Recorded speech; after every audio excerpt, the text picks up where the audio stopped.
Bonne année et meilleurs vœux à tous. Une nouvelle année 2023, une année totalement électorale. Le président de la République l'a si bien dit, Grammy Clégon. Je vous présente Débat pour la Nation sous un format très spécial.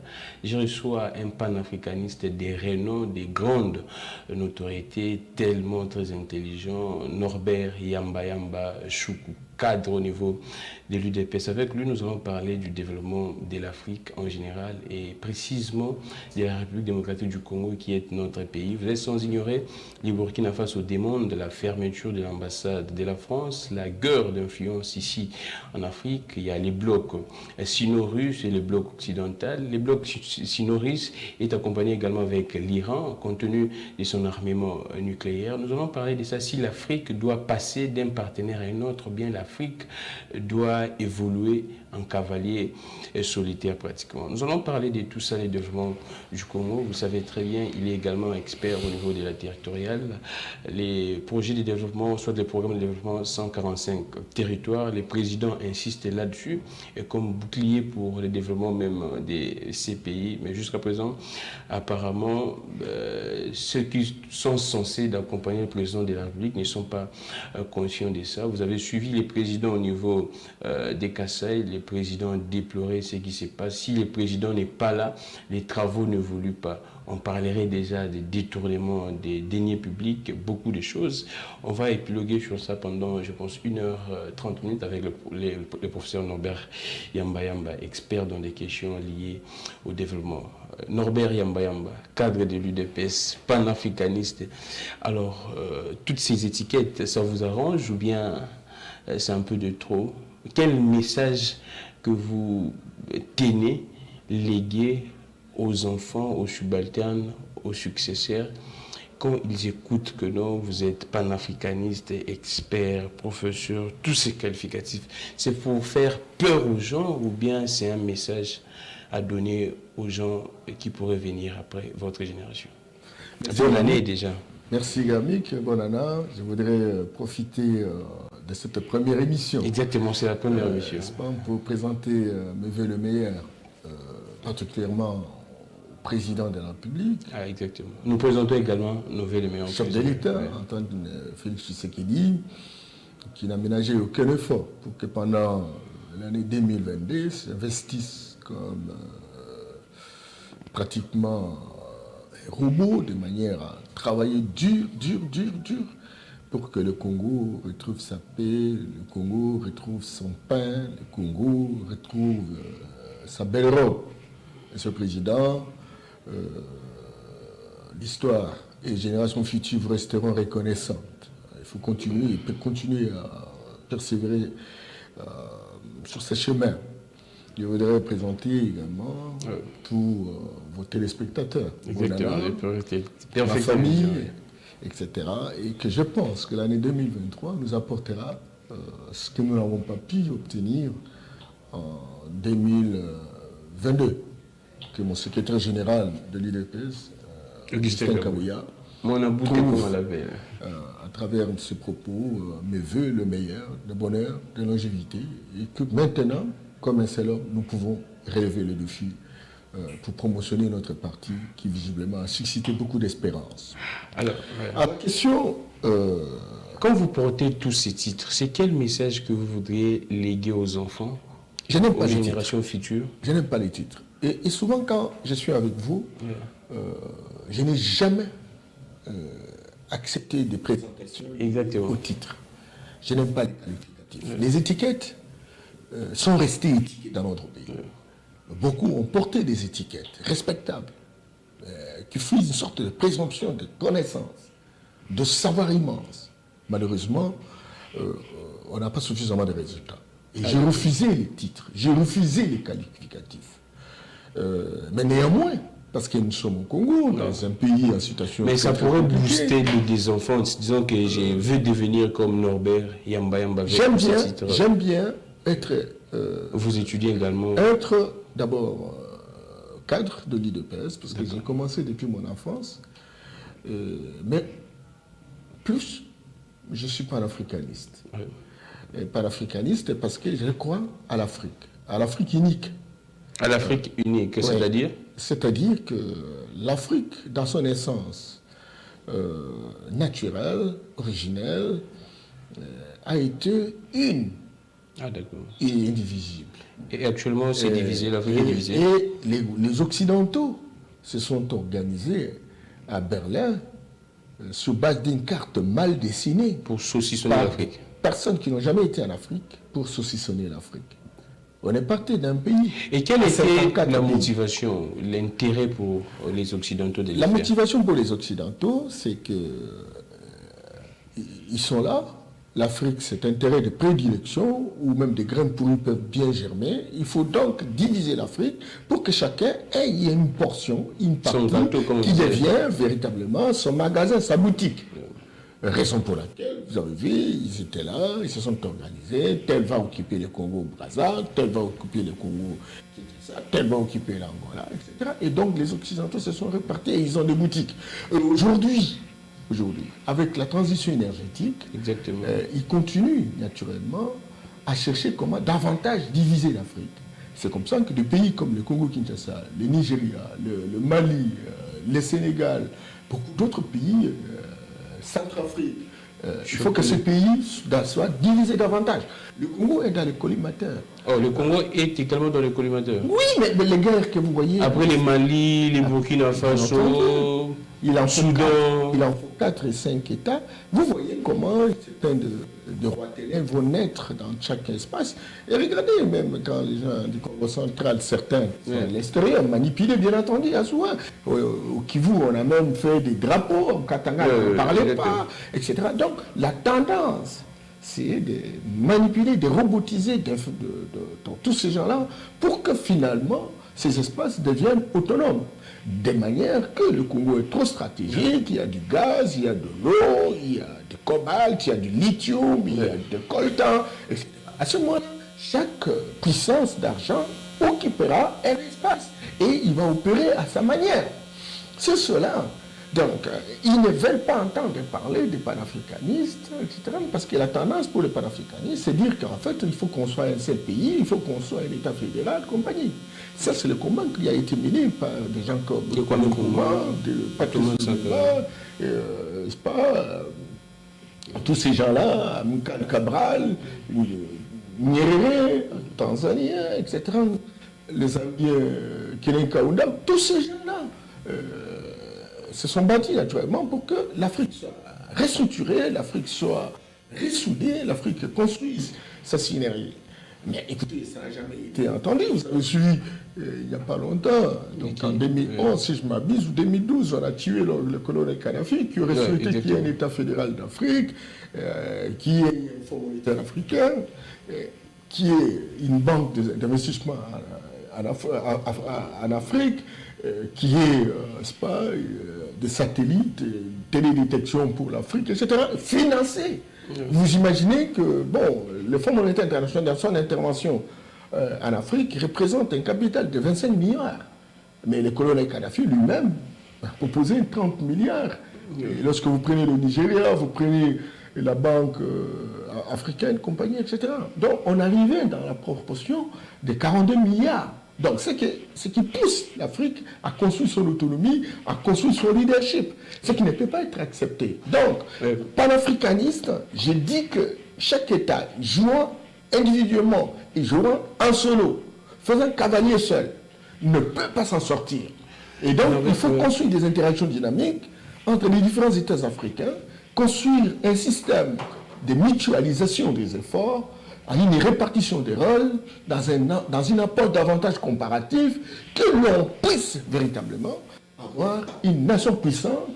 Cette nation qui a existé à l'époque d'Égypte antique, 35 siècles avant l'ère chrétienne, avant la naissance de Jésus-Christ, cette nation qui a été démolie et qui a fait un combat pendant 1000 ans, cette nation-là doit renaître. Parce qu'à l'époque, on était première puissance militaire, première puissance économique, première puissance culturelle, première puissance, j'allais dire,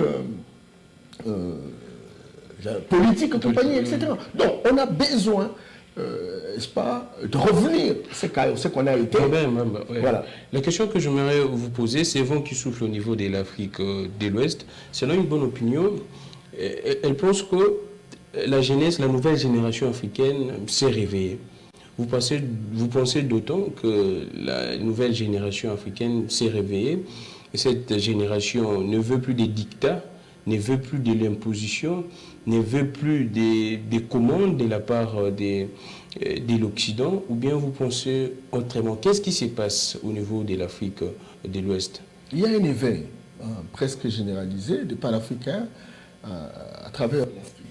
Même le monde, parce qu'il y a même des afro-descendants qui ont été importés aux États-Unis comme dans les Caraïbes, etc. Je salue la mémoire de Philippe Omotunde Nusere Kalala, qui est un Guadeloupéen, caribéen, qui venait de mourir, un savant incommensurable, qui a apporté beaucoup dans la dynamique de la restauration de l'homme noir. Il venait de mourir, semble-t-il, empoisonné. Mais écoute, il a rejoint le village des ancêtres, il devient un ancêtre méritant, il devient une divinité consacrée, etc. Et nous pensons qu'il va nous inspirer davantage pour que nous puissions aider nos pays, notre communauté d'avancer. Ouais. Cependant, certainement qu'on observe un vent qui souffle à l'Afrique.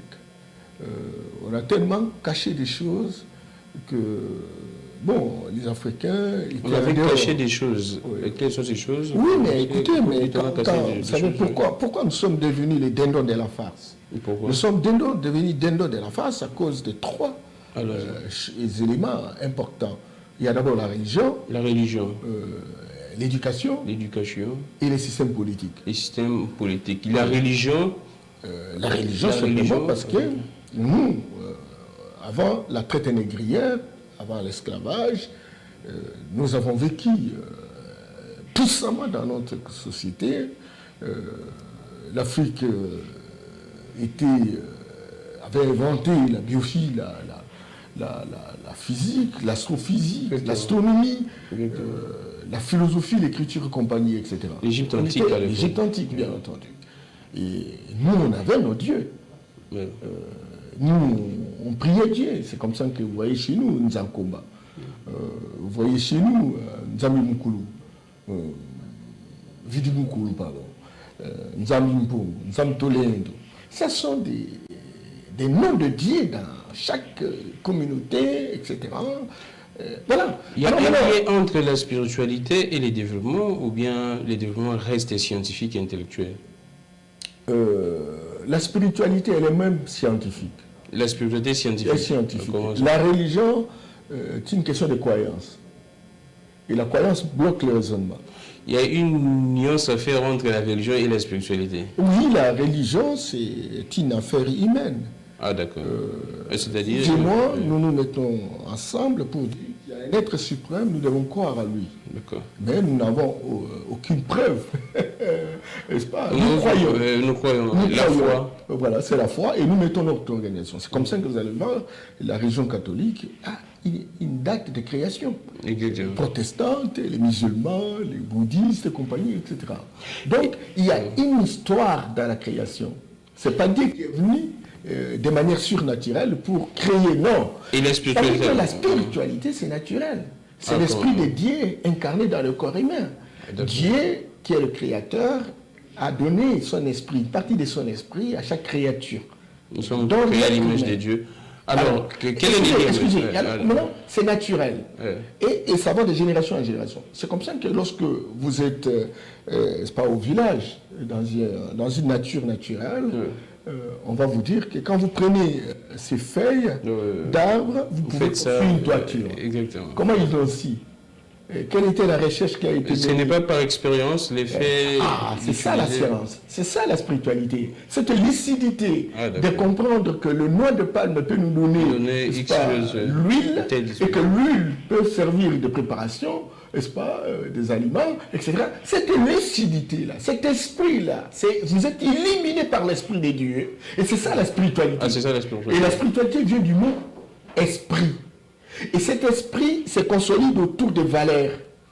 Et des valeurs qui entre dans la culture. Et ça se transmet de génération en génération. Donc, la spiritualité est naturelle. Tandis que la religion est humaine. Vous voyez? Et donc, il y a une différence entre la religion et la spiritualité. La spiritualité, elle est naturelle, c'est la lucidité. Regardez combien nous avons de religieux. Regardez le nombre de pasteurs. Regardez le nombre de diacres. Regardez le nombre d'évêques. Mais regardez la situation. Même pas une chaise qu'on a créée. Comment pouvez-vous imaginer? Vous avez des hommes et des femmes qui vous disent que j'ai vu, j'ai parlé avec Dieu, Dieu m'a dit. Dieu m'a dit. Mais alors, regardez la pauvreté. Mais prof, comment expliquer que l'Afrique, en vous entendre parler, tout est parti de l'Afrique. L'Afrique est le berceau de l'humanité, l'origine de tout, même des découvertes, des inventions. Mais comment expliquer qu'au stade actuel, l'Afrique reste apparemment les derniers, ou soit la dernière? Nous sommes dans un système de rotation. Hier, c'était l'Afrique. Ah, d'accord. Et l'Afrique... C'est naturel, vous pensez? Oui, ça, mais écoutez, maintenant, l'Occident est tenté la puissance est en train de le localiser vers l'Asie. Et beaucoup... Là, ce n'est pas une excuse. Non, ce n'est pas une excuse. C'est pas une excuse, mais en fait, c'est comme ça que, vous voyez, les Américains refusent la délocalisation de la puissance. Exactement. Ils se battent mordicus. Mais nous avons connu 1000 ans de guerre. Avec les Babyloniens, les Assumériens, etc. On a cru qu'on a gagné l'Afrique le même jour. Non, il y avait une guerre. Et on a combattu les ennemis pendant 1000 ans. Mais l'ennemi nous a pratiquement neutralisés en utilisant la religion comme étant un venin qui vient pratiquement nous fragiliser, nous déstabiliser. Est-ce pas que l'Africain est devenu paresseux? L'Africain ne veut plus apprendre, l'Africain est dans la distraction, les divertissements, l'ambiance, les terre à terre. Est-ce que la responsabilité ne revient pas à l'Africain lui-même et qui ne se voit plus en compétition dans le monde? C'est vrai, hein, surtout la situation actuelle, tu vois comment les gens sont emportés par des choses invraisemblables, inutilement inutiles. Tu vois, on est de lundi à dimanche à l'église, on va aller prier, de lundi à dimanche dans les boîtes de nuit, dans les terrasses pour prendre la boisson, dans les endroits de musique, etc. Et donc, la réflexion a laissé place, à des choses inutiles. Mais excusez. Alors, maintenant que la religion nous a neutralisés, il faut également comprendre que l'éducation, le système éducatif est venu nous assiéger. Le système éducatif, nous avons connu un système éducatif avec nos ancêtres.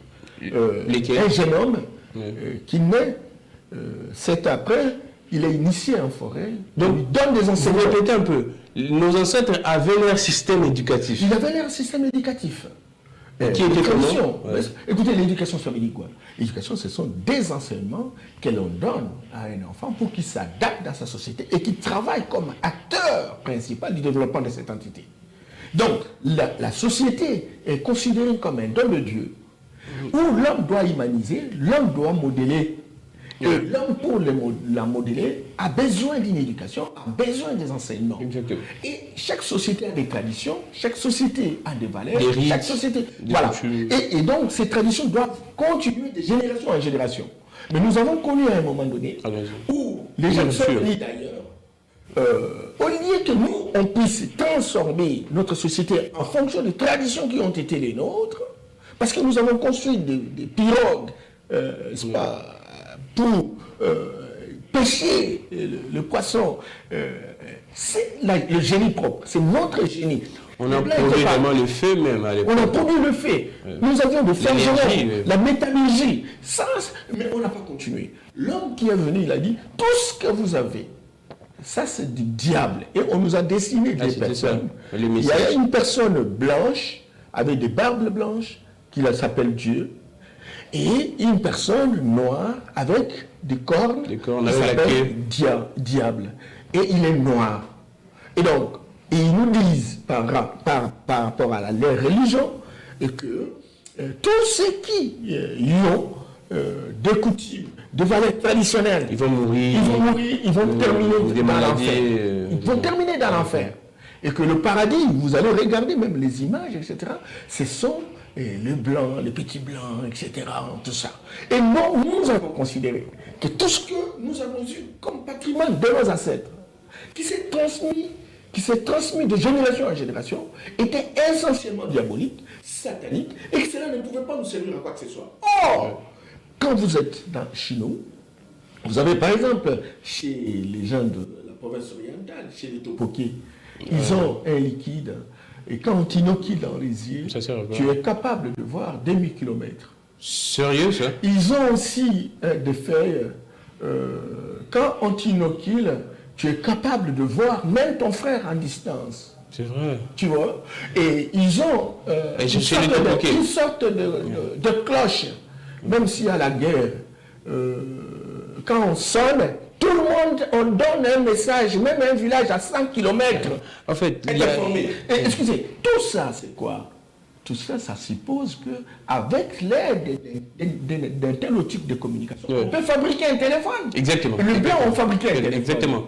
Avec un tel outil où on peut voir en demi-kilomètres, ils ont fabriqué des satellites. Donc nous, on continue à opérer la nuit, on a peur, on ne peut rien faire, et nos universités apprennent les choses que les autres veulent que nous apprenions. Exactement. Parce que nous, on aurait pu apprendre, parce que nous avons nos propres traditions, nous avons nos propres valeurs. Et c'est ça, c'est la difficulté. Et donc, tant qu'on aura suivi le système éducatif actuel, donc nous sommes coupés, nous sommes déracinés, nous n'avons aucun particularisme, et jamais on peut s'envoler, jamais on peut se développer, sinon on n'a pas de particularité, on n'a pas de spécificité. Mais même, vous étant que expert dans ces questions, je vous suis trop à la télé, vous parlez également de la spiritualité, mais la question que j'aimerais vous poser, parce qu'il y a une sorte de peur et une sorte de phobie qu'on a inculquée dans les têtes des Africains en général, l'enfer et le paradis. Vous pensez également qu'il y a ces deux blocs, il y a l'enfer, il y a les paradis. Est-ce que l'enfer existe d'abord? Bon, écoutez... c'est vrai que ce n'est pas une émission de spiritualité, mais c'est une question qui vient en tête. Je ne suis pas spiritualiste, mais je fais de la recherche. Exactement. L'enfer existe vraiment? Certainement qu'en Égypte antique, il y avait des légendes. Il y avait des légendes. Qui parlaient véritablement de l'enfer. Ah, d'accord. Et qui visiblement faisaient peur aux enfants, etc., aux hommes et aux femmes qui devraient faire les choses contraires par rapport à la société. Et c'est vrai que même lorsqu'on meurt, parce qu'il y a des gens qui reviennent plusieurs fois dans cette société humaine, mais il y a aussi des gens qui ne reviennent pas à cause de leur... en fait, vous certifiez que les gens reviennent après leur mort? Oui, la réincarnation. Ça existe? Mais ça existe. Mais comment? Vous voyez, il y a un village des ancêtres, il y a un monde invisible, un monde métaphysique. Le monde physique est la source d'inspiration, est inspiré du monde métaphysique. Et pour que le monde existe, il faut qu'il y ait une connexion entre la métaphysique et la physique. Le grand problème, c'est que l'Occident vit avec la métaphysique. Il est dans la physique. Mais nous, on vit simplement avec la physique, on ne vit pas avec la métaphysique parce qu'il n'y a pas de connexion avec nos ancêtres. Il y a rupture. Or, c'est le monde métaphysique qui inspire les hommes à devenir des savants, etc. Comment on peut construire un avion de 50 tonnes, etc. Comment on peut arriver à avoir des fusées qui vont jusqu'à 200 millions de kilomètres à l'espace? Oui, donc, comment on peut aujourd'hui prendre l'avion et aller et atterrir sur la ligne? On entre par où? Tu vois, comment on peut prendre le fusil et atterrir sur la planète Mars? On entre par où? On vit comment pendant ça? Voilà. Donc, tout ça, c'est la métaphysique. C'est comme ça que vous voyez aux États-Unis, il y a tous ces grands milliardaires connus, etc., qui sont en connexion avec... parce qu'il y a des initiations par rapport à leur système éducatif. Ils prennent, par exemple, 7 jours de festival. Ça s'est fait dernièrement à Nevada, 7 jours, Anthony d'Adam, etc. Sérieux, ça? Ils évoquent leurs ancêtres et compagnie, etc. L'idée, c'est qu'ils puissent avoir la puissance de dominer le monde. Ils demandent l'intelligence pour dominer le monde. Je voudrais terminer. Lorsque, toujours aux États-Unis, à l'époque de Truman, dans les années 40, Truman, non, Eisenhower, pardon, Eisenhower. Et Eisenhower avait reçu une femme de la royauté espagnole. Et elle a été logée à la Maison Blanche. Et elle a pu dormir dans l'ancienne chambre d'Abraham Lincoln, qui est devenu le père inspirateur. Exactement.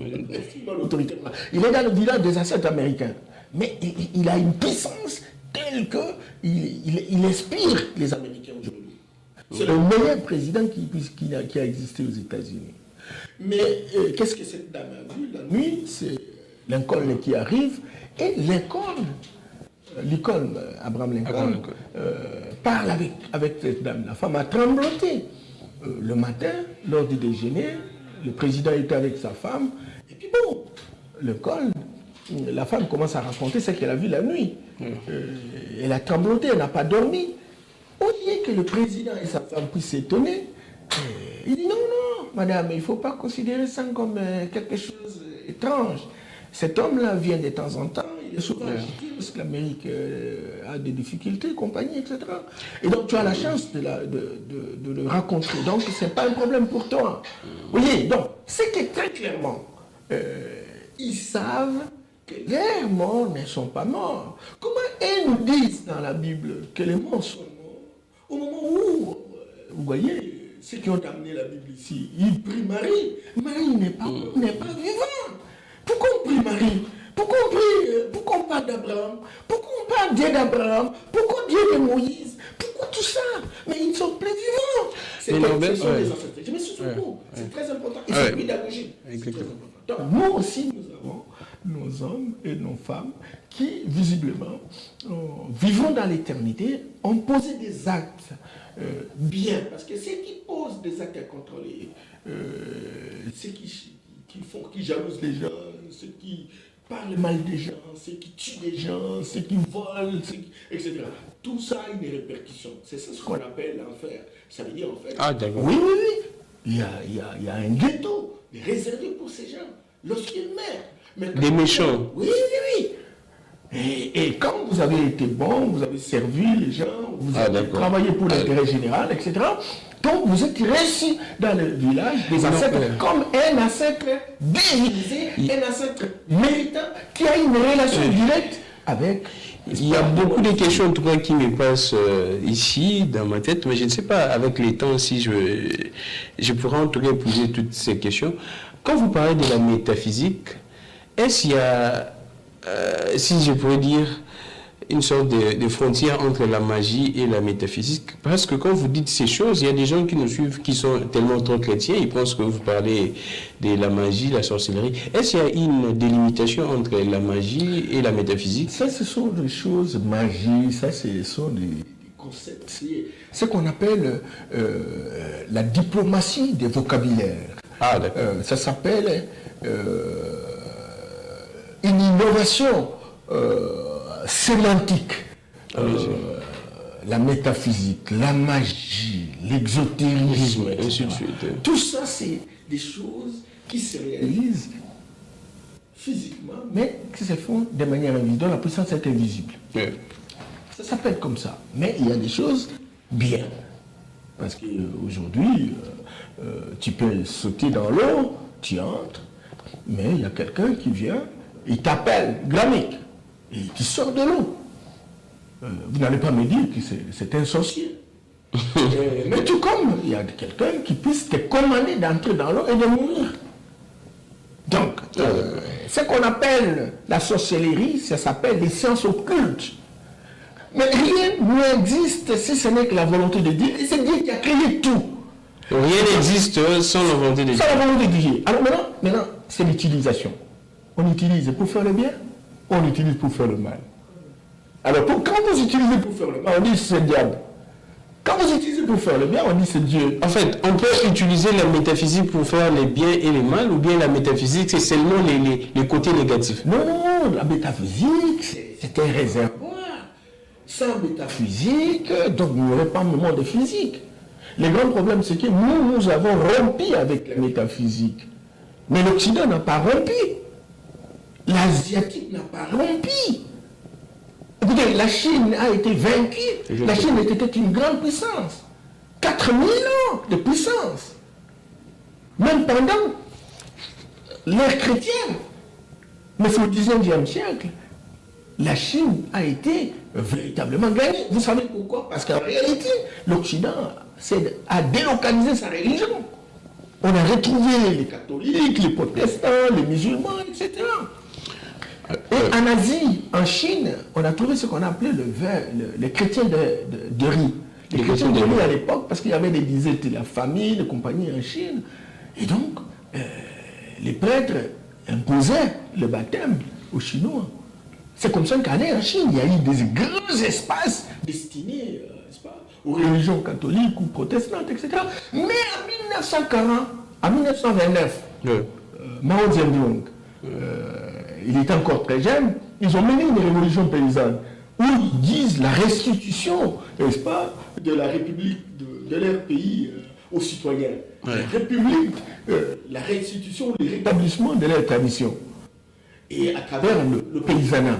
En 1949, ils mènent une révolution culturelle. Et là, ils ont décidé de chasser les musulmans, de chasser les imams, les prêtres, les pasteurs, etc., pour être en connexion avec les ancêtres, avec les enseignements de Confucius, du Tao, dont on appelle le taoïsme, etc. Et donc, ils se sont requinqués, n'est-ce pas, de ces enseignements, au moins au point où ils ont rétabli la connexion, la communication avec leurs ancêtres. Aujourd'hui, les Chinois tombent en termes d'invention technologique. Aujourd'hui, les Chinois, c'est une puissance militaire, c'est une puissance économique. Et technologique. Technologique également. Et l'Inde, qui a découvert également, et qui a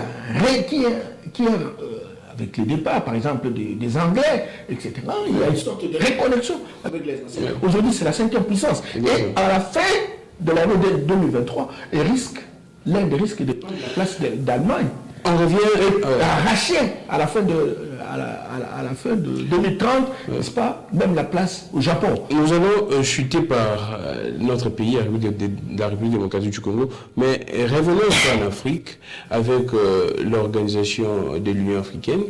C'est vrai que la nouvelle génération accuse les présidents, la plupart, en tout cas la majorité des présidents africains, n'être pas conscients.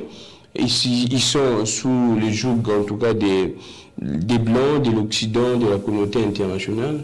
Vous estimez qu'aussi longtemps même, cette organisation de l'Union africaine, qui est financée par l'Union européenne, vous croyez dans cette organisation ou vous pensez autrement qu'on doit même essayer de mettre fin à cette organisation? Non, l'organisation, comment on appelle ça? Union africaine. Union africaine. Dérivé de l'organisation de l'unité africaine. Vous savez que le père de l'indépendance, comme Kwame Nkrumah, Lumumba, Sylvanus Olympio, Cabral, Nyerere, Boganda, tous ces gens auraient souhaité naturellement qu'on crée l'État fédéral, où on ressoudre tous les pays, et nous avons un seul interlocuteur, nous avons une seule capitale, compagnie, etc. Mais, que voulez-vous, cela n'a pas été accepté par les puissances occidentales et vous savez que la fin de la colonisation reprend une nouvelle colonisation qu'on appelle l'impérialisme occidental, où les vainqueurs de la Deuxième Guerre mondiale devraient prendre le pilotage, n'est-ce pas, pour remplacer les anciens colonisateurs en mettant en place une nouvelle colonisation. Et ce sont les Russes et les Soviétiques et les Américains. Alors, maintenant qu'ils arrivent là-bas, ils disent non. Ceux qui sont progressistes disent ce sont des gens qui étaient les soviétiques, etc. Et non, pas question. Il ne faut pas faire une unité africaine. Les modérés, sous la régime américain, capitaliste, etc. Non, pas question. Et on a divisé. Et c'est comme ça que vous voyez, il y a les camps de Casablanca et le camp de Morovia. Donc, les gens de Casablanca, ça sont les gens qui ont prôné l'unité africaine, les gens pilotés par des hommes comme de Kwame Nkrumah, de Mohamed V, etc. Et puis bon, les Morovia, là, c'est les Boigny qui sont fondamentalement les Français, les Senghor, compagnie, etc. Ils ont suivi les conseils des Français. Et bon, Ils ont créé plutôt l'Organisation de l'Unité africaine. Donc c'est différent avec l'idée originelle. Oui. Ah d'accord. Et cette organisation de l'Unité africaine avait 68% des revenus, du budget qui venait de l'extérieur. Comment pouvez-vous être autonome? C'est ça, exactement. Et si vous recevez l'argent de l'extérieur. Si même les sièges de l'Union africaine est construit par l'Union européenne. Par l'Union européenne, mais aujourd'hui par les Chinois, parce que les Chinois entrent dans la danse. Tu vois? Et donc, oui, le siège qui est construit à Addis Abeba, c'est la Chine. Voilà. Donc, maintenant, la Chine et l'Occident et l'Orient se disputent les ressources en Afrique. Et donc, l'organisation, l'Union africaine, je me suis beaucoup... J'allais dire que c'est un machin, comme dirait... mais c'est tout le monde qui la fustige, hein? Donc, il faut refonder. Refonder ça. Et j'ai beaucoup aimé lorsque le président Tshisekedi est devenu président africaine. Lui, on a souhaité qu'on parte à partir des régions. C'est-à-dire que, par exemple, comme il y a 5 régions, il y a le Nord, il y a un pilote, l'Égypte, le Sud, vous avez l'Afrique du Sud, l'Est, vous avez l'Éthiopie, l'Ouest, le Nigeria. Donc, ces regroupements-là, qu'on consolide ces relations-là, qu'on consolide des relations, des interactions dynamiques, et que les activités économiques se réalisent. Et c'est comme ça que les gens se sont même battus pour qu'on mette en place la zone de libre-échange, pour qu'il y ait des échanges. Parce que, croyez-moi, l'Afrique dans son ensemble, 1,3 milliard 300 millions de personnes, quelle potentialité en termes de consommateurs. Mais nous n'avons que des échanges en proportion de 15%. Et pourtant, des pays, par exemple, comme les États-Unis, etc., 70%, mais il n'y a que 350 millions de personnes.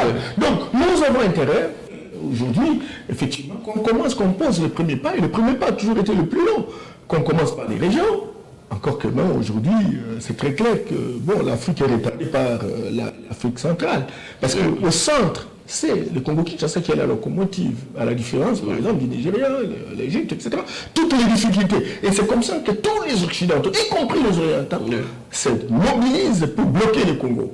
De manière que si le Congo se met debout, à ce moment-là, c'est l'Afrique qui va véritablement marcher. Alors, il faut l'anéantir en organisant des guerres récurrentes et en poussant à la balkanisation pour que finalement, on les nivelle vers le bas et que l'Afrique n'aura pas gain de cause. Et chers téléspectateurs, il y a tellement beaucoup de questions que je prends en tout cas de manière sporadique. Norbert Yamba, il y a cette guerre d'influence. Vous pensez que l'Afrique doit changer d'un partenaire à un autre, ou bien l'Afrique doit faire quoi exactement? Il y a les blocs sino-russes et également l'Occident. Vous pensez que, selon en tout cas cette vague, l'Afrique estime que la Russie serait une partenaire en tout cas fiable? Regardez, moi je suis panafricaniste. Moi j'ai toujours pensé que si la Russie aujourd'hui est ce qu'elle est, en termes de performance, en termes de puissance, c'est parce qu'elle s'est organisée. Elle a organisé sa religion, elle a organisé son système éducatif, elle a organisé son système politique. Il a un paradigme. La Russie, elle a un paradigme. Mutandis, pour la Chine, l'Inde, les États-Unis, l'Europe. Et tous ces espaces sont devenus ce qu'ils sont. C'est essentiellement parce qu'ils ont restauré leur propre système politique, ils ont restauré leur propre système éducatif, ils ont restauré leur propre système religieux. Mieux que l'Afrique, le seul continent, le seul pays qui n'a de religion que la religion des autres, qui n'a de système éducatif que l'éducation des autres, tout est importé, qui n'a de système politique que celui des autres. Et nous tous ici, pouvez-vous imaginer, cher Gramnik, on est au Congo, on a des politologues, on a des juristes, on a des anthropologues, des sociologues, des communicologues, etc. Et on est en train de souffrir avec la démocratie. Or, la démocratie ici, ce n'est pas une démocratie qui trouve son originalité dans notre tradition. Rien du tout. C'est quelque chose d'important qui est consigné dans le droit gréco-romain ou romano-germanique. Alors maintenant, quand ça vient chez nous, il y a un problème d'adaptation culturelle. Ah, exactement. Donc c'est un problème, c'est une valeur occidentale qui n'est pas une valeur universelle. Il n'y a pas de valeur universelle. Il n'y a pas de civilisation universelle. Nous avions notre civilisation. Et quand ils sont venus, ils se sont imposés. Simplement parce qu'ils avaient besoin des hommes pour travailler comme des amants des ministres dans la plantation. Deuxièmement, ils avaient besoin de nos minéraux pour actionner, promotionner leur révolution industrielle. Aujourd'hui, ils ont une révolution numérique où ils sont en train véritablement de chercher nos minéraux. Donc, ils cherchent non pas pour nous aider, mais ils cherchent pour nous anéantir. Et pour nous anéantir, il faut qu'on nous oppose les uns les autres. Mais nous avons une facilité de ne pas réfléchir en fond. Les universités ne produisent plus. Les universités travaillent au ralenti.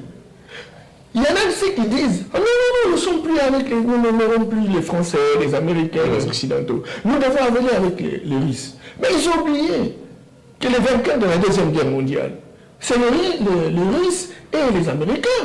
Ce sont eux qui ont mis en place un système. La guerre froide est venue d'où? Mais la guerre froide est une modalité de domination. Alors maintenant, si nous nous ont divisé les uns capitalistes, les autres communistes. Donc, écoutez, les Russes ne sont pas des seuls qu'on nous présenterait. Ah ben non, certainement qu'on va dire que bon, ils n'ont pas une histoire de domination, compagnie, etc. Mais écoute, on est mieux servi que par soi-même.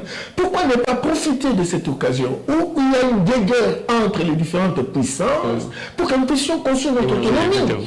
C'est-à-dire inventer notre propre système spirituel, être en connexion avec nos ancêtres, travers une révolution culturelle, inventer notre propre système éducatif. Pourquoi les programmes? Pourquoi le contenu de ces programmes? Pourquoi les calendriers? Pourquoi les enseignements? Les livres viennent tellement de l'Occident pour nous dire que voilà ce que vous avez étudié. Mais les gens, par exemple, comme Kimbango, Lumumba, Tshisekedi, Kempavita, Massabu Kedi, Pali et compagnie, etc. Tous ces gens-là. Mais on n'étudie pas ces gens-là. Mais tout ça a un prix à payer. Si on veut refonder même les systèmes éducatifs, il faut un recyclage, il faut beaucoup de choses.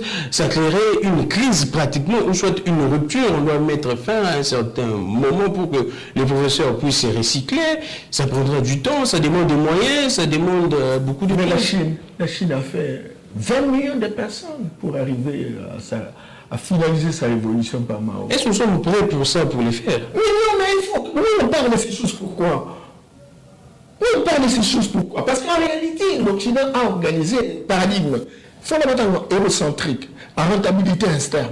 Ce paradigme consiste à considérer notre patrimoine culturel, naturel, comme étant son propre patrimoine. Pour que cela puisse servir de manière intergénérationnelle, une sorte de solidarité intergénérationnelle. Ça veut dire en fait, toutes nos richesses leur appartiennent et ils doivent préserver ça pour leurs générations futures, pas pour nous. Alors maintenant, vous dites, bon, si c'est tel est le cas, ça va prendre du temps, ça va prendre de l'argent, prenons les raccourcis, continuons avec ça. Mais alors on restera des prisonniers, on restera des esclaves, continuellement. Parce que jusqu'à preuve du contraire, aujourd'hui, on est esclaves. Pourquoi on ne peut pas ne serait-ce que réfléchir? Appeler les catholiques, appeler les protestants, appeler les églises autochtones, aujourd'hui, les églises de réveil, ensemble, pour dire... Nous avons les catholiques, nous avons les protestants et les musulmans. Ça va faire 6 siècles. Mais qu'est-ce qui explique que pendant 6 siècles, on n'a pas changé? Personne n'a inventé même une kirda. Vous, les églises de réveil, vous êtes venus pour réveiller. Mais on a l'impression que même dans vos églises, il y a trop de pauvres. Il n'y a que la famille du pasteur qui vit quand même assez bien. Mais alors, maintenant, venez, vous les églises, vous dites non, vous êtes venus, vous avez le secret. Amenez, réfléchissons, mettons en place nos propres dogmes. Pour que nous puissions être en connexion avec nos ancêtres. Et ça, si on ne le fait pas, regardez même cette histoire, ce système éducatif. Quand on fait les états généraux, c'est pour reproduire les livres, etc.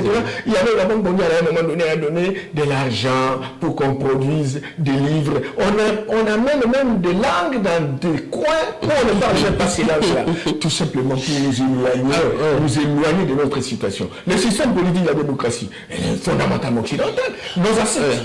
Nous avons vécu le royaume, nous avons vécu les empires, nous n'avons pas connu la fameuse démocratie. Alors, cette émission est suivie de partout. Il y a des Africains qui nous suivent. Nous tournons cette émission en français pour permettre également les Sud-Africains, les Ivoiriens, les Burkinabés, les Afro-descendants, que tout le monde puisse nous suivre. Il y a une actualité au niveau de l'Afrique. Les présidents africains demandent à ce que le Conseil de sécurité puisse réserver une place au niveau des membres permanents pour l'Afrique, également l'intégration de l'Afrique au niveau l'intégration de l'Union africaine comme membre du G20.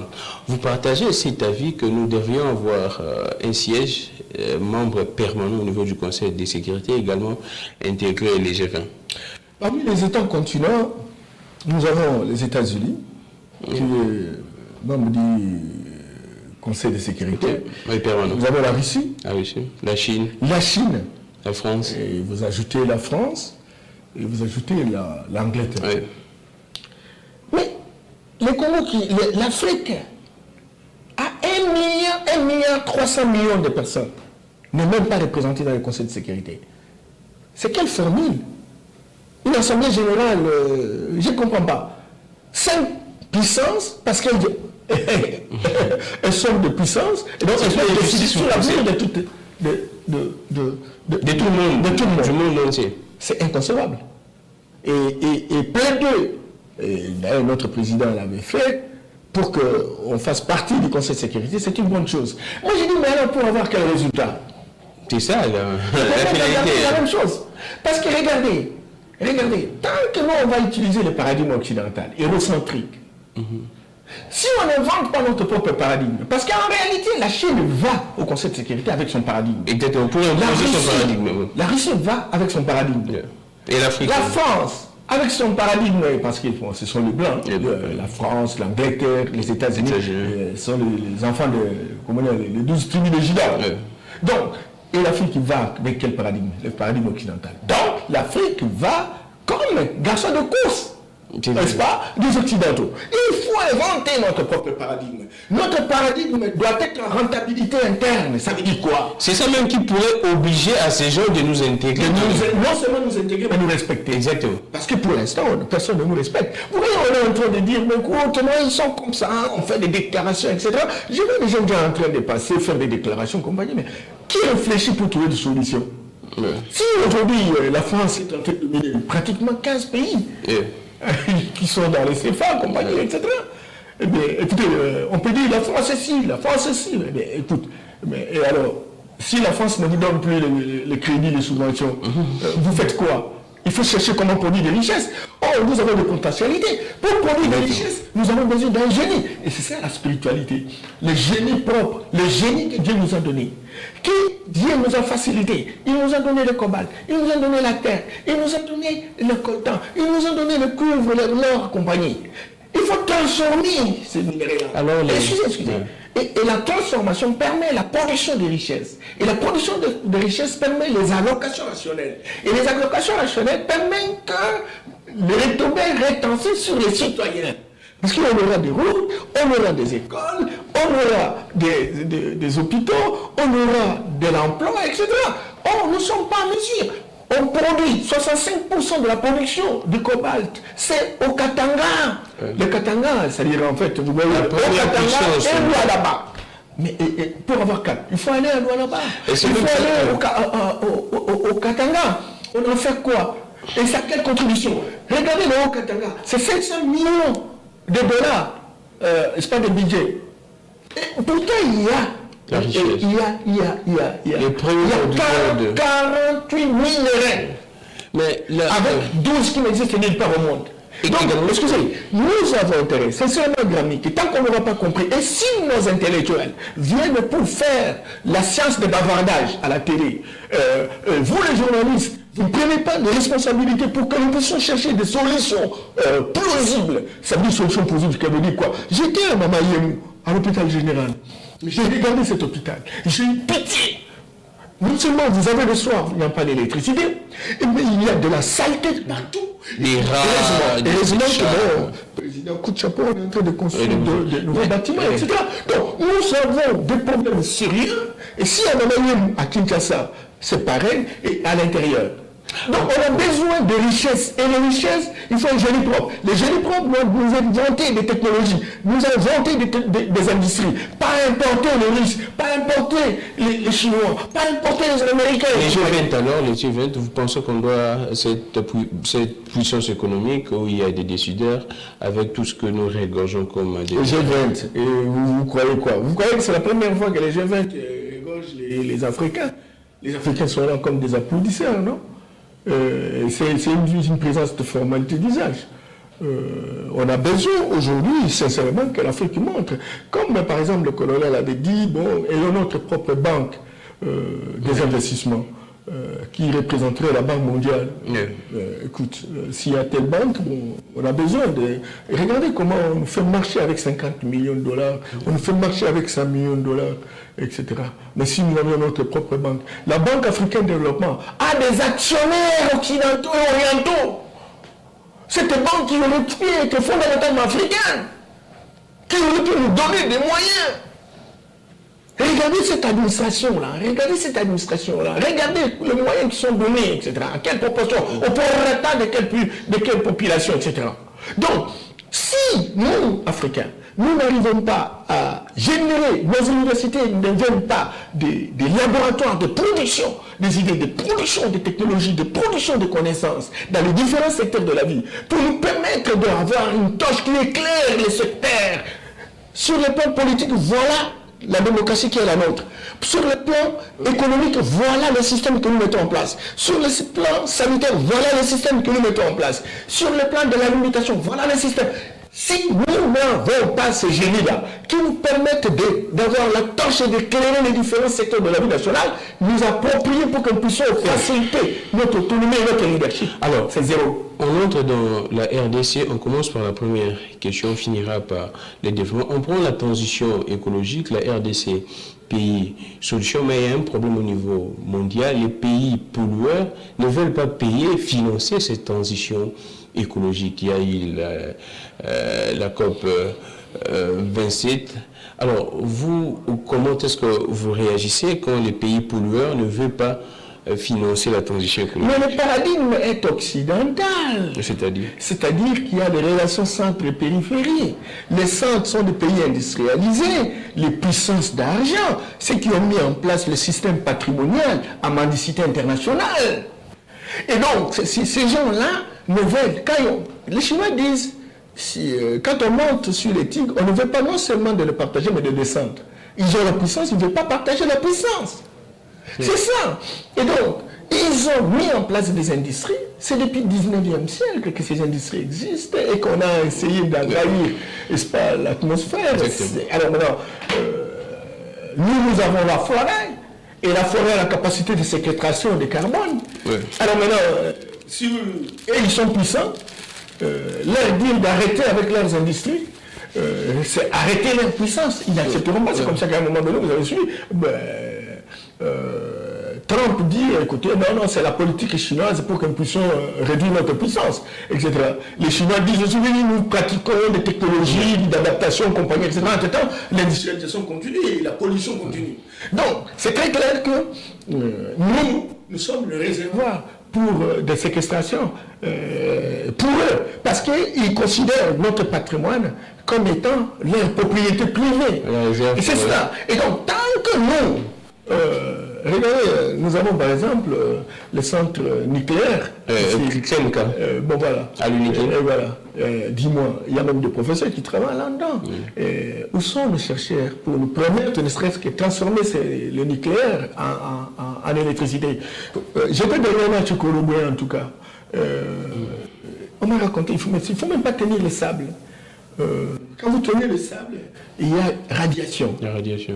Vous voyez, il y a la présence du nucléaire. Et alors maintenant, est-ce qu'on fait des recherches par rapport à ça? Donc on va laisser le musée, le centre est là, le musée, pour que ça explose un jour, pour qu'on nous installe, parce que nous n'avons aucun dispositif de protection. Donc tout ça, il faut de la recherche, il faut la connaissance, il faut la spiritualité. C'est la spiritualité qui donne la connaissance. Et la connaissance pousse à des inventions. Et les inventions poussent à des innovations. Et tant qu'on est loin de ça, je vous assure, on peut tout dire. Donc croyez vraiment qu'avec tout ce qu'on a comme recette au niveau des frontières là, etc., ça va nous aider à faire quoi que ce soit? Alors, en attendant que Norbert Yamba, notre invité, essaie un peu de s'essuyer parce que, vous savez, il y a un sérieux problème d'électricité. Je vous explique, hein. Les CLENCA signifient simplement les centres régionaux de l'énergie atomique au niveau de Kinshasa, c'est ça. En fait, nous entrons dans le développement de la RDC. Avec ces projets de développement des 145 territoires, le président de la République tient à ces programmes de développement des 145 territoires. Mais apparemment, il y a beaucoup de choses. L'entourage du président également, ceux qui sont censés d'accompagner les présidents, n'arrivent pas à bien faire, ou soit à bien mener des programmes. On parle des détournements, il y a beaucoup de choses. Le président a séjourné pendant ses festivités au niveau du Kassa, il a constaté ce qu'il a vu.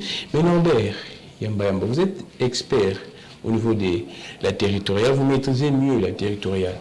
Le développement de la RDC, quel est le modèle d'après vous? Vous nous donnez d'abord les indicateurs pour qu'un pays puisse se dire développé. Également, d'après vous, quel est le modèle de développement pour la RDC? Les modèles appropriés pour la RDC selon vous? Je m'excuse beaucoup, mais ces débats est fondamentalement intellectuel. Je ne sais pas comment je vais m'y prendre. Parce que, d'abord, je ne suis pas d'accord avec le mot développement. Oh. Oui, c'est une liste, une longue liste d'innovations essentiellement sémantiques. On va vous dire... On parle de quoi là? On va vous dire développement, on va vous dire on va développement. Ce sont des concepts émergents. Pour nous flouer. Il n'y a rien là-dedans. C'est vide. Allez aux États-Unis, est-ce qu'on parle de développement? Allez en France, on parle de développement. Mais pourquoi ils continuent à faire de la recherche? Pourquoi ils continuent à poser des actes? Alors maintenant, quand ils continuent à faire des restructurations de leur pays, ils cherchent quoi? Le développement ou autre chose? Faites attention. Le développement, d'après le professeur Gilbert Rist, qui est un ancien professeur émérite d'ailleurs, de l'Université de Genève, lui considère que c'est l'histoire de la croyance occidentale. Le développement, c'est une histoire de la croyance occidentale. L'Occident croit que c'est sa civilisation qui est idéale, et ses méthodes sont idéales, et à tout le monde de dépendre, de devenir ce que, comme eux, pour que véritablement se déclare. Et là, ils mettent en route la politique, la théorie de Rostov. Là, je pense que c'est une très bonne définition. Les développements, c'est une croyance occidentale. C'est une croyance occidentale. Mais le développement peut se comprendre comme l'épanouissement d'un peuple. Lorsque on est capable, parce qu'il y a 5 critères de souveraineté. Allons-y. Je préfère parler des critères de souveraineté. Allons-y. La sécurité. La sécurité.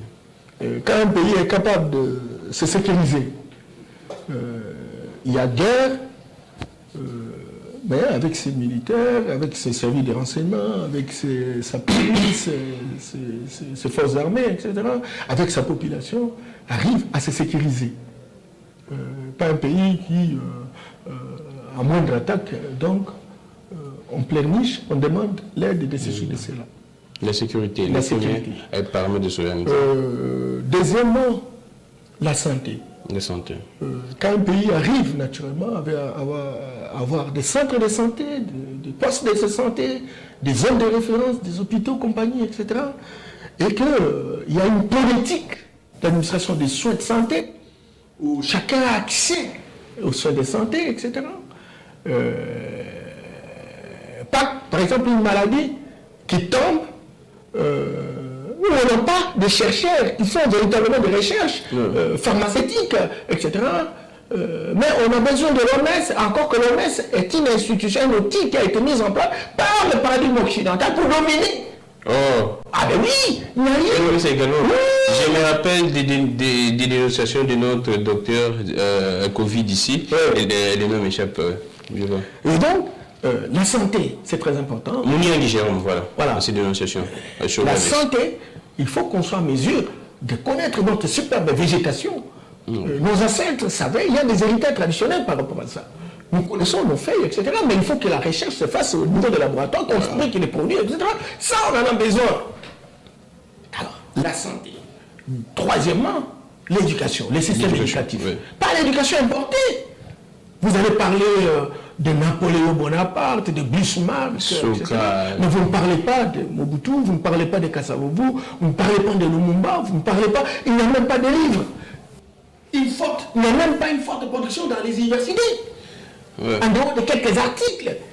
Mais il n'y a pas des articles qui font fureur pour vendre les publicités de notre pays au travers véritablement des découvertes.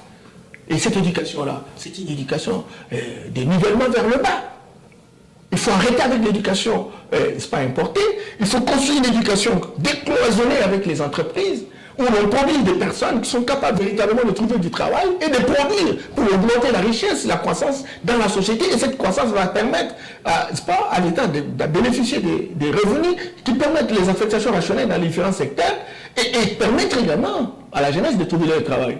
Parce que nous avons 60% des jeunes, avec une moyenne de 19 ans. Et donc, on a besoin naturellement que tous ces jeunes gens trouvent du travail. Quatrièmement, l'alimentation. L'alimentation. Mais écoute, on mange quoi? Regardez les espaces. Quand vous quittez Kinshasa vers le Congo central, quand vous quittez Kinshasa vers l'espace vert, mais c'est la forêt. Ouais. Nous avons 80 à 120 millions d'hectares de forêt. Des terres arables, s'il vous plaît. Nous avons 150 millions d'hectares de forêt. Mais écoutez, la production, on n'a même pas une exploitation de plus de 10%.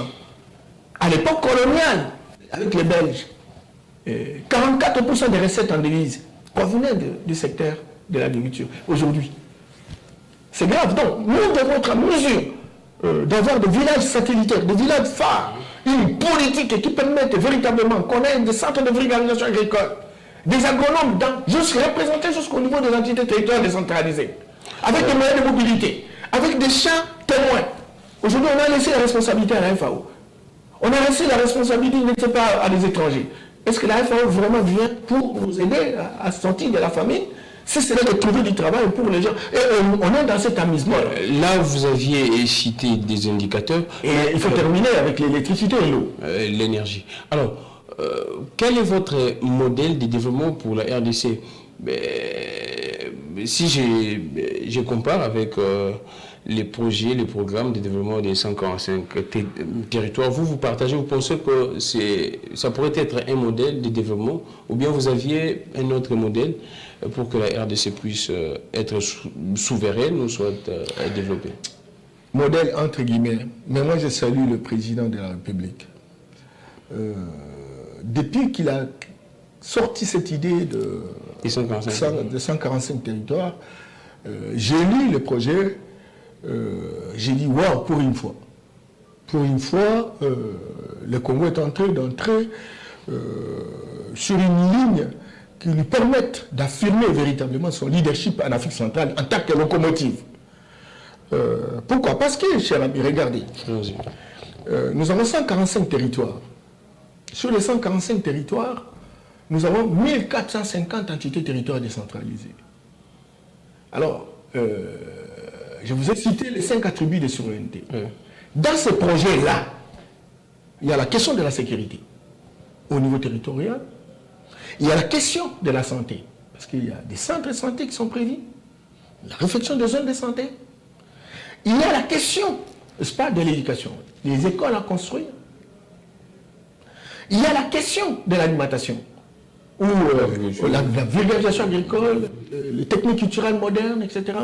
La réhabilitation des différents centres de recherche agricole, la réhabilitation, n'est-ce pas, des différents réseaux de commercialisation, la révision du budget, n'est-ce pas, agricole, la révision même de la politique foncière, parce que l'article 389 voudrait qu'en fait, qu'une ordonnance présidentielle soit faite. Aujourd'hui, il y a un paquet autour véritablement de ces projets qui permettent de produire des effets. Donc c'est un bon modèle. Mais déjà, parce que nous sommes dans un paradigme, on n'a pas encore détaché le paradigme, mais là nous allons vers un développement à la base. Et c'est à la base que se trouvent les traditions. Et c'est à la base, lorsqu'on aura compris et que les gens sont capables de trouver du travail, sont capables de trouver de l'électricité, de l'eau potable, de trouver un centre de santé, de s'organiser en mutuelle de santé dans un hôpital de référence, d'avoir des écoles, etc. Il y a ébullition. C'est vrai que bon, ça ne va pas se terminer dans 5 ans, ça c'est évident. Mais c'est déjà le début du commencement. Les écoles aujourd'hui n'ont pas de la gratuité. Et bon, voilà, plus de 6 millions d'enfants sont allés à l'école. Et c'est déjà quelque chose. Maintenant, aux responsables des différents secteurs de se mettre d'accord pour dire le secteur, par exemple, de l'éducation, c'est un secteur décentralisé. Et donc, c'est le gouverneur et ses ministres qui doivent véritablement gérer ce secteur-là. Alors, quels sont les enseignements qu'il faut donner, n'est-ce pas, par exemple, à l'Équateur? Vous êtes dans une zone où on cultive le maïs, où on élève le poisson, où on fait la pêche. L'éducation doit être régionale? Oui, c'est un secteur décentralisé. L'agriculture, c'est un secteur décentralisé. La santé, c'est un secteur décentralisé.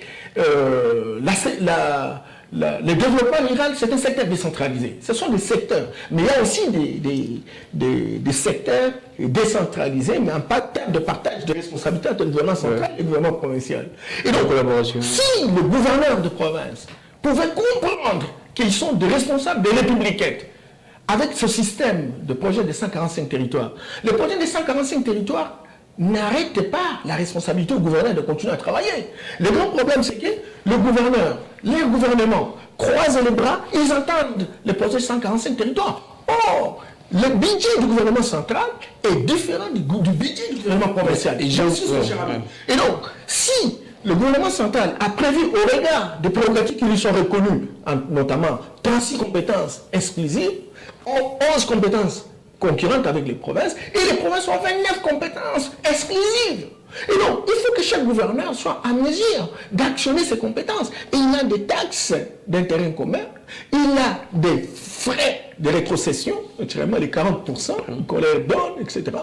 Donc, tout ça, et quand on a fait l'étude ici, la moyenne, c'est moins de 500 millions. Mais il y a des provinces où on peut toucher plus de 500 millions, plus de 1 milliard. Mais vous allez voir, ils minimisent toutes ces recettes parce qu'il n'y a pas un système de contrôle. Les assemblées provinciales ne sont pas très opérationnelles, elles sont demanderesses des avantages additionnels, n'est-ce pas, de la part de l'exécutif, etc. Et donc ça pose de vrais problèmes. Donc il faut qu'à un moment donné, la responsabilité des provinces, la responsabilité des territoires, la responsabilité des entités territoriales décentralisées ne repose pas essentiellement sur le gouvernement central. Le gouvernement central a un budget qui ne comprend essentiellement que 36 compétences exclusives et 11 compétences partagées. Maintenant, le gouvernement provincial doit avoir ces compétences. Si aujourd'hui, le Congo central, il dit, je n'ai pas indépendant, il va vivre avec quoi? Pourquoi aujourd'hui on ne peut pas vivre? Pourquoi aujourd'hui on ne peut pas vivre? Alors, je pense que je veux organiser, je pense si Norbert Yamba sera d'accord avec moi, la semaine prochaine, toute une émission, rien que sur les projets, sur les programmes de développement des 147 territoires. Il y a beaucoup de choses qu'on doit épiloguer là-dessus et creuser même, parce que le temps nous fait un peu des défauts. Il y a 2 petites questions qui restent, mais des grandes questions. Norbert Yamba, étant qu'intellectuel, étant que panafricanisme, j'aimerais avoir votre lecture sur ces phénomènes de la délinquance juvénile, les Koulouna. En tout cas, actuellement, ça refait surface, il y a une recrudescence énorme, ça préoccupe les Kinois. Vous, étant qu'intellectuel panafricaniste, comment est-ce que vous réfléchissez sur ces phénomènes? Comment l'éradiquer? Comment trouver des solutions? Qu'est-ce qui se passe pour qu'on vive tout ça? Vous savez, le grand problème, c'est que les gens ne sont pas intéressés à organiser des ateliers, des vraies réflexions pour produire des outils, ce qu'on appelle généralement des inputs, à la recherche des solutions plausibles. Au début des années 90, j'ai fait une recherche-action dans la ville de Kinshasa. Je suis allé dans la commune de Kimbaseke, où j'ai acheté une concession de 20 hectares. Et j'avais 3 concessions, et l'expérience pour moi, c'était de pouvoir socialiser les enfants en situation de détresse, que vous appelez Koulouna ou de Chégué, compagnie, etc. je dois vous avouer qu'à l'époque, c'était 20 000 personnes, 22 000 enfants. Dans le à 98. Rien qu'au niveau de la ville de Kinshasa. Mais quand je partais en province, j'allais même à Cabinda, j'ai trouvé des enfants en situation difficile, en Bujimaï, au Katanga, un peu presque partout. Aujourd'hui, on est seulement en ville, même au niveau des territoires, vous les trouvez. Exactement. C'est une question très pertinente. Alors, qu'est-ce qui se passe? Il y a une solution. J'ai vu, on arrête, et puis... Kanyamaka cessé. Moi, j'ai fait les études de sociologie aussi, une grande partie. Et moi, j'ai expérimenté les enfants en situation difficile. La socialisation ne doit pas être perçue comme une contrainte. C'est vrai qu'il y a des infractions de droit. La socialisation ne doit pas être perçue comme une contrainte. On ne doit pas imposer. Oui, il faut ouvrir la fenêtre. Il faut un recrutement.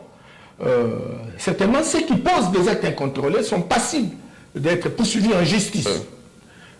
Parce que la justice doit faire son travail. Exactement. Mais lorsqu'on sait que les parents n'ont pas de moyens, lorsqu'on sait que les parents ne sont plus à mesure de tenir avec leurs enfants, il n'y a pas d'électricité, tous les parents entrent à partir de 18 heures. C'est justement pour produire les enfants de manière incontrôlée. Qu'est-ce qu'il faut? Pour ceux qui sont déjà à l'âge, qui créent des problèmes dans la ville, vous avez le gouverneur de province, c'est une question. Le gouverneur de province a la responsabilité d'appeler les différentes ONG et les confessions religieuses qui travaillent avec ces enfants-là. Le gouverneur de province doit voter un budget. Et ce budget-là, essentiellement pour encadrer. Combien de centres de formation ou de rééducation des enfants qui sont en train de s'éliminer dans la ville de Kinshasa? À Kinshasa, moi-même, j'ai pratiquement 48 chambres où j'ai reçu des enfants qui ont été entraînés dans les systèmes, dans la ferme école, etc. 40% théorie, 60% pratique. À la fin de la formation, on leur donne 50-50 la production et chacun s'installe. Ils terminent avec les Koulouna. Mais si le gouvernement provincial ou le gouvernement central doit travailler de lui-même, croyant avoir des solutions lui-même, sans intéresser les partenaires par excellence, les confessions religieuses qui font ce travail, sans injonction du gouvernement de la République. Écoute, les ONG, et que les ONG ne doivent pas être perçus comme, j'avais vu pendant les années, on a perçu les ONG comme étant des adversaires du gouvernement et compagnie, etc. Encore que les ONG fassent le vrai jeu, de se cacher derrière les politiques, en fait, pour arriver à venir la situation déjà précaire. Donc, si on essaye de travailler dans cette perspective où on responsabilise les associations et que Kanyamaka se reste aussi la perspective de pouvoir entraîner ses enfants, les socialiser, les rééduquer pour un temps, pas pour qu'ils restent définitivement là-bas. Et que ces enfants-là, une fois réussi un cycle de formation, on leur donne ce qu'ils ont produit. S'il est maçon, on lui donne le kit complet. S'il est menuisier, on lui donne le kit. S'il est habilitant, on lui donne le kit. Il rentre se réinstaller chez lui. Il y a une... Et il devient un élément dynamisant, entraîneur, catalyseur des autres jeunes gens qui l'entraînent parce qu'il est formateur de formateurs. Il y a une vérité qui se dit à voix basse, que ces jeunes gens, soit la nouvelle génération, veulent de l'argent facile. Elle ne veut pas travailler. Vous pensez que ces gens-là ont besoin du travail ou bien pour eux, l'argent c'est facile, vous vous brevez, vous traquez une personne, vous arrachez, vous volez. Pour eux, c'est ça la vie. C'est ça, l'habitude crée une seconde nature. Cette facilité est facilitée par l'environnement. Cette facilité est facilitée par l'environnement. Bien entendu. Donc, tous les raccourcis, même dans tous les services, il faut observer. Chacun veut devenir riche le même jour. Exactement. Et donc, la motivation pour faire le travail n'y est pratiquement pas. N'y est pas. Et donc, franchement, c'est une citation... franchement, et si on ne prend pas conscience de ça, nous avons parlé de la géopolitique internationale, on va nous arracher le pays. Sérieux. Oui, parce que quand vous avez cette génération-là, la moyenne de 15 ans à 20 ans, dans 10 ans, ils auront 30 ans. Et c'est cette génération qui va gérer la République. C'est fini, on est foutu à la mer. C'est fini. Donc, ils vont vendre à un prix... si nous ne faisons pas attention, la balkanisation est proche avec ces... Oui, parce qu'il n'y aura pas d'interlocuteur. Vous voyez quelqu'un comme ça, là, qui, vous l'avez affamé, et vous lui donnez 1000 francs, il dit préso, il oublie tout ce que vous lui avez fait. Tu vois? Et donc, ces types-là, si c'est eux qui doivent choisir le président de la République, si c'est eux qui doivent choisir les premiers le député, là, je m'incline. C'est ça, et donc ça sera terrible. Alors, ça sera terrible. Norbert Yamba, c'était un grand plaisir de vous recevoir. On finit par cette question. Nous avions vraiment épuisé les temps impartis. La question électorale, c'est une année électorale. Comment est-ce que vous observez les débuts du processus d'enrôlement? C'est vrai qu'il y a beaucoup de plaintes au niveau de l'opinion de la population, des réclamations, la qualité de la carte, ainsi de suite. Mais vous, comment est-ce que vous entrevoyez cette année électorale?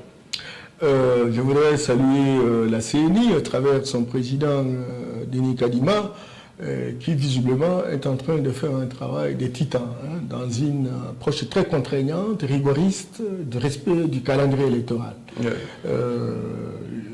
Personnellement, je suis aussi spécialiste des questions électorales. Je sais que les élections se préparent le jour où on proclame le résultat. Je sais que les acteurs politiques ont déjà commencé à préparer les élections. Préparer les élections suppose mobiliser les gens, construire une dynamique vers l'adhésion des citoyens, se faire représenter dans les coins et recoins de la République, former les gens pour la surveillance électorale, la compréhension de ce qui va se passer, parce qu'il y a tellement d'innovations, de restructurations géographiques de la République. On a besoin de comprendre les enjeux, les tenants et les aboutissants. Il me semble qu'on a connu des hommes politiques essentiellement portant des bandes, des banderoles, des photos, des effigies, aucune offre politique, des moments sociaux. Voilà. Si vous laissez le pays à des gens comme ça, oui, vous laissez le pays à des gens comme ça, oui, tout le monde a envie d'avoir un parti politique. Tout le monde veut devenir député. Il semble que c'est parce que autant de milliers de dollars, etc. La société offre plus dans les secteurs politiques. Les élections, je suis optimiste, il faut quitter le ghetto congolais, en fait, hein, où on est sur des petites choses, avec des petits esprit. Voilà la couleur de la carte. Au lieu d'aller dans le fond, on est dans la couleur de la carte. Vous voyez, on a la photo des monstres. Il faut arrêter de conneries, quoi. Les discussions des caniveaux. On nous a mené tellement loin dans les caniveaux qu'il faut ressortir, il faut sortir des frigos. On n'a pas plus besoin. On a besoin de savoir quelles sont les différentes opérations prévues dans les calendriers électoraux. Quelle est la première opération d'enrôlement?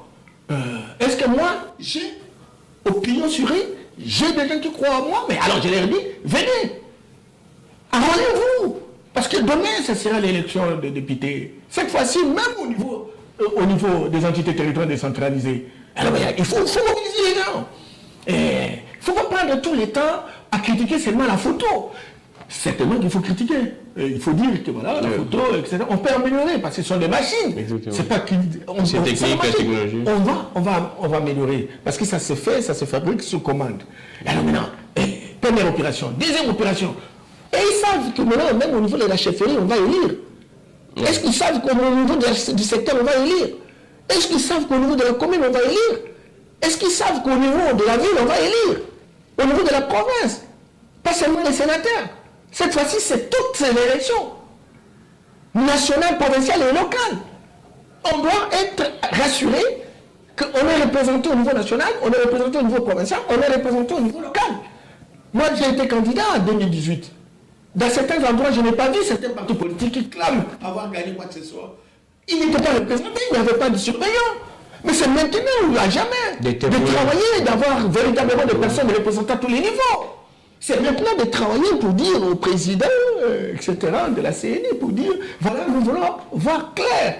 Par exemple, lors des comptages, compagnie, etc., pour que chaque conseil électoral arrive à afficher les résultats. Et si vous avez des surveillants, ils notent, on prend par exemple la copie du résultat. On va faire la comptabilité à l'échelle nationale et on saura combien chacun a obtenu. Ça, ce n'est pas un effort à faire. Pose la question à ces différents partis politiques Nous avons 145 territoires. Ils sont représentés à combien de territoires? Nous avons 1450 territoires, 1450 entités territoriales décentralisées. Autant de villes, autant de communes, autant de secteurs, autant de chevaliers. À ce niveau-là, on va élire. Et si vous n'êtes pas représenté, vous avez dit qu'on a touché les élections? C'est tout ça qui pousse au raccourci. Vous l'avez dit, hein? Le raccourci, la facilité. Hein? Et c'est facile de dire qu'on a triché. C'est vrai qu'à un moment donné, nous aussi, on a dit on a triché, c'est évident. Mais nous, au moins, on a pris conscience. En 2018, on était représentés. J'ai vu pour la première fois le siège, notre siège électoral UDPS. On m'appelait, j'étais à 2000 km. Monsieur Yamba, aujourd'hui, telle localité, élection présidentielle, combien le numéro, par exemple, de la copie, etc. On envoie. Et avant qu'on ne proclame les résultats, notre siège de la CNI, de la CEP, c'est-à-dire la cellule électorale permanente, avait déjà les résultats dessus. Avec Jacques Chabani, qui est nommé au niveau de la présidence. Oui, je lui dis coucou, meilleurs vœux, Jacques, félicitations pour votre nomination.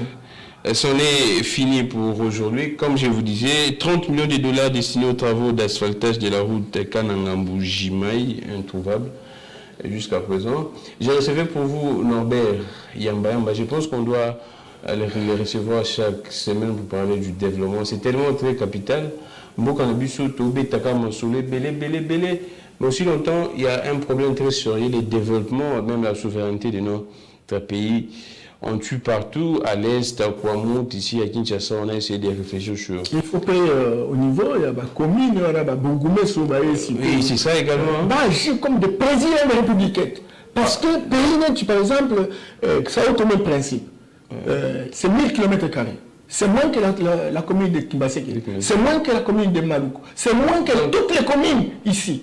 Voyez. Alors, on va agir comme des présidents de la République dans leur commune. Dans leur commune, parce que maintenant, quand vous avez à sauver le principe, il manque la pêche. Mais vous trouvez, il y a des bâtiments du président, il y a le gouvernement, il y a les provinces et compagnie. C'est le sérieux. Un pays comme Singapour, c'est comme la Gombe, la commune de la Gombe. Donc il faut que le Bourgoumé se sentent des présidents de la République. Ils ont un budget, ils ont un programme. Et s'ils ne croient pas à ça, ils entendent que le président de la République vienne travailler à leur place, alors ça serait très grave. Et nous attendons d'ici là organiser un grand séminaire. On va faire la ronde de toutes les provinces pour former ceux qui ont été dernièrement nommés, que ce soit les administrateurs, que ce soit les bourgmestres, etc., pour qu'ils soient en mesure de pouvoir prendre leurs responsabilités. Le président attend beaucoup d'eux. Merci beaucoup. Comme je disais, j'ai reçu pour vous Norbert Yamba, un panafricaniste. C'est la première émission de l'année 2023, les premiers numéros des débats pour la nation. C'était pour moi un plaisir et un honneur de réfléchir sur le développement de notre pays. On a touché pratiquement, on a commencé par l'Afrique, cette guerre d'influence, on a descendu jusqu'au niveau de la RDC. Je pense que la deuxième partie, la prochaine émission, ce sera pour la semaine prochaine avec Norbert Yamba. Je suis Grammy Clégon, relais YouTube Peter Tiani, RDC à tous les Africains. Nous avions réfléchi ensemble, nous sommes en République démocratique du Congo, on a réfléchi sur toute l'Afrique en général. Je pense que Norbert Yamba a été plus éloquent que ce que je pourrais faire comme résumé. On se retrouve prochainement, même chaîne, Perfect Télévision, YouTube, Peter Tiani, RDC, je suis Grammy Clégon. Je finirai par dire, quand Norbert a parlé de la représentation, il y a également un parti qui fait un effort d'être représenté, les nouvelles élans que je vois des images sur les réseaux sociaux, les nouvelles élans d'Adolphe Muzito, et qui s'est fait représenter partout, il y a des sièges, j'ai vu, j'applaudis, en tout cas que tous les partis politiques, Norbert a cité également l'UDPS qui est représenté, j'aimerais à ce que d'autres partis politiques également, c'est ça aussi, aimer la patrie, aimer les peuples. Je suis Grammy Clégon, comme je disais, que le Dieu de toutes les inspirations continue de nous inspirer et de vous inspirer également. Au revoir.